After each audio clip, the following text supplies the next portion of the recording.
यानंतरची आणखीन एक महत्त्वाची बातमी आपण पाहूया। वाराणसीमध्ये साईबाबांची मूर्ती काढणाऱ्या अजय शर्मावर कारवाई करण्यात आलेली आहे। सनातन रक्षक सेनेच्या अजय शर्मानं या साई मूर्ती काढलेल्या होत्या। आजही काशीच्या आणखी 2 मंदिरातनं साई मूर्ती काढल्या जाणार होत्या, मात्र साई मूर्तींचा वाद निर्माण करून शांततेचा भंग केल्याप्रकरणी ही आता कारवाई करण्यात आलेली आहे।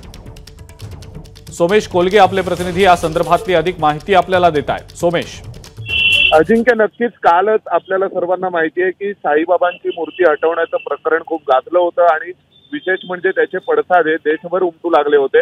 उत्तर प्रदेशातील एका ब्राह्मण सभेने आणि सनातन रक्षक संघाने याविषयीचा ठराव केला की साईबाबांच्या मूर्त्या हटवल्या पाहिजेत आणि त्यानंतर मग या मूर्त्या हटवण्याचे कार्यक्रम त्यांनी सुरू केले होते। तर पहिल्यांदा वाराणसीतील एका मंदिरातील मूर्ती हटवण्यात आली। त्या प्रकरणी आता अजय शर्माला उत्तर प्रदेश पोलिसांनी ताब्यात घेतलेले। उत्तर प्रदेश पोलिसांनी कडक कारवाई करून कोणत्याही स्वरूपाचा असा प्रकार हा खपवून घेतला जाणार नाही असंही सांगितलं आणि जे नियोजित त्यांचे कार्यक्रम होते इतर ठिकाणच्या मूर्त्या हटवण्याचे ते देखील थांबवले गेलेले। ठीक आहे सोमेश, धन्यवाद। सविस्तर माहिती आपण दिलीत त्याबद्दल। एबीपी माझा, उघडा डोळे बघा नीट।